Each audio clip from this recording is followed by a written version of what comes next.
اچھا، تو اس ویڈیو کے اندر آپ دیکھ رہے ہیں میں نے 2 نوڈل کی ویڈیو بنائی ہے، جس میں آپ کو دکھانا چاہتا ہوں یہ نوڈل ہے پرانے سے مراد یہ کہ جب اس کا اصلی ریٹ چل رہا تھا اور فلسطین اور اسرائیل کے درمیان کوئی پڈا نہیں تھا، اس وقت اس کی قیمت تھی 40 روپے، اور یہ آج لایا گیا ہے دکان میں تو اس کی قیمت کیا ہے آپ دیکھ سکتے ہیں لاسٹ میں 30 روپے۔ تو اب یہاں پہ سوال اٹھتا ہے کہ یہ اگر 40 کا ہے ایک دم سے یہ 30 پہ کیوں آیا؟ مہنگائی کا دور ہے نا، یہ 40 پہ 50 پہ جانا چاہیے تھا اس کو، یہ اچانک 30 پہ کیوں آیا؟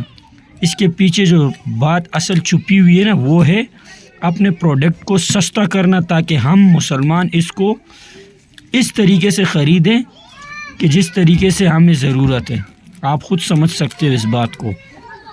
جو بائیڈن اپنی ویڈیو میں بولتا ہے کہ یہ جنگ رکنے دو، تو جو ہے نا یہ مسلمان جو ہے نا کتوں کی طرح چاٹتے ہوئے ہمارے پروڈکٹ کو خریدنے کے لیے آئیں گے، اور اس کی اصل وجہ یہ ہے کہ 40 روپے قیمت سے اگر چیز 30 پہ آتا ہے تو ہم مسلمان یہ سمجھ رہے ہیں کہ چیز سستا ہو گیا وہ خریدو۔ او بھائی، سستا نہیں ہوا ہے، تم کو سستا دے رہے تاکہ تم ان کے چیزوں کے اوپر پرانے انداز سے پھر اس کے اندر گھس جاؤ۔